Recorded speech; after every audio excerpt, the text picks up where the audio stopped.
নমস্কার বন্ধুরা, কখনো ভেবেছো ভগবান শিবকে কেন লিঙ্গরূপে পূজা করা হয়? কেন আমরা শিবের মূর্তি নয় শিবলিঙ্গকে বেশি গুরুত্ব দিই? এটা কি শুধু একটা পাথর, নাকি এর ভিতরে লুকিয়ে আছে এক অসীম শক্তির রহস্য? আজকের এই ভিডিওতে তুমি জানতে চলেছো এক গভীর পৌরাণিক কাহিনী, যা শুধু গল্প নয়, একটা শিক্ষা, একটা সত্য। অনেক অনেক যুগ আগে, যখন না ছিল দিন, না ছিল রাত, না ছিল আকাশ, না ছিল পৃথিবী, চারিদিকে শুধু অন্ধকার আর নীরবতা, সেই সময় থেকেই বিরাজ করছিলেন ভগবান শিব, নিরাকার রূপে, অদৃশ্য শক্তি হয়ে। তারপর ধীরে ধীরে শুরু হলো সৃষ্টি। সৃষ্টি করলেন ব্রহ্মা, আর সেই সৃষ্টিকে রক্ষা করলেন বিষ্ণু। সব কিছু ঠিকঠাক চলছিল, কিন্তু এক সময় ব্রহ্মা আর বিষ্ণুর মনে অহংকার জন্ম নিল।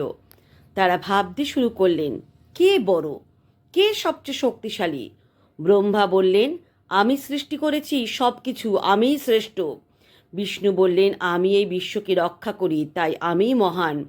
এই তর্ক ধীরে ধীরে বড় হতে লাগলো, আর সেই তর্ক অহংকারে ভরে উঠল। ঠিক তখনই হঠাৎ চারিদিকে কেঁপে উঠল মহাকাশ। এক প্রচণ্ড আলো তাদের সামনে এসে দাঁড়ালো। দেখা দিল এক বিশাল অগ্নিস্তম্ভ। একটা এমন স্তম্ভ যার নেই কোনো শুরু, নেই কোনো শেষ। উপরে তাকালে শেষ দেখা যায় না, নিচে তাকালে শেষ পাওয়া যায় না। চারিদিকে আগুনের জ্যোতি, ভয়ঙ্কর শক্তি, অসীম আলো। ব্রহ্মার বিষ্ণু স্তম্ভিত হয়ে গেলেন। তারা বুঝতে পারলেন না এটা কি, কোথা থেকে এলো এই শক্তি। তখন তারা সিদ্ধান্ত নিলেন এই রহস্যের শেষ পর্যন্ত যাবেন।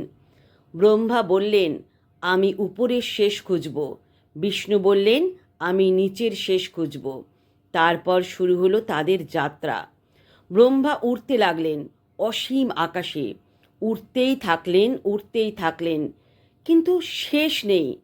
অন্যদিকে বিষ্ণু নেমে যেতে লাগলেন অন্ধকার গভীরে, নামতেই থাকলেন, নামতেই থাকলেন, কিন্তু তাও শেষ নেই। সময় কেটে গেল, শত শত বছর। তারা ক্লান্ত হয়ে পড়লেন, তাদের শক্তি কমে এলো। তখন তারা বুঝলেন এই শক্তি তাদের চেয়েও অনেক বড়। এই শক্তি অসীম, অনন্ত। ঠিক তখনই হঠাৎ সেই অগ্নিস্তম্ভ রূপ নিল এক আলোর বিস্ফোরণে, আর সেই আলো থেকে ধীরে ধীরে প্রকাশ পেলেন ভগবান শিব। শান্ত, গভীর, চোখে অসীম শক্তি। তিনি বললেন, আমি অনাদি, আমি অনন্ত। আমার কোনো শুরু নেই, আমার কোনো শেষ নেই। আমি রূপের বাইরে, আমি নিরাকার। এই জ্যোতির স্তম্ভই আমার আসল রূপ। তোমরা যাকে খুঁজছিলে সে আমি। ব্রহ্মার বিষ্ণু তখন লজ্জায় মাথা নত করলেন। তারা বুঝতে পারলেন অহংকারী তাদের ভুল পথে নিয়ে গেছে। তারা ক্ষমা চাইলেন। ভগবান শিব তাদের ক্ষমা করলেন এবং বললেন, যে আমাকে বুঝতে চায় সে আমাকে কোনো আকারে নয়, এই অনন্ত রূপে অনুভব করবে। সেই দিন থেকেই শুরু হলো শিবলিঙ্গ পূজা। কারণ শিবলিঙ্গ মানে কোনো নির্দিষ্ট আকার নয়, এটি হলো অসীম শক্তির প্রতীক। লিঙ্গ শব্দের মানে চিহ্ন, প্রতীক। এটি বোঝায় যেখান থেকে সৃষ্টি শুরু এবং যেখানে সব শেষ।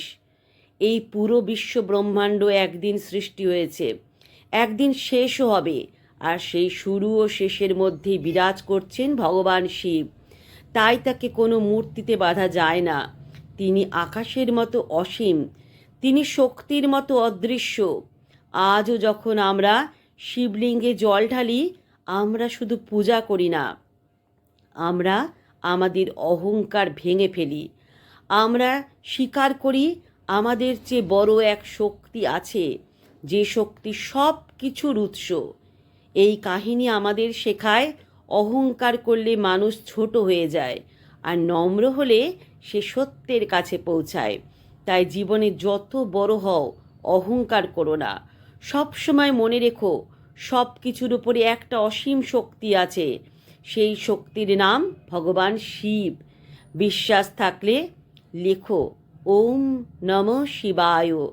ভিডিওটি ভালো লাগলে লাইক করো, তোমার বন্ধুদের সাথে শেয়ার করো, আর এমন আরও ভিডিও পেতে চ্যানেলটি সাবস্ক্রাইব করো।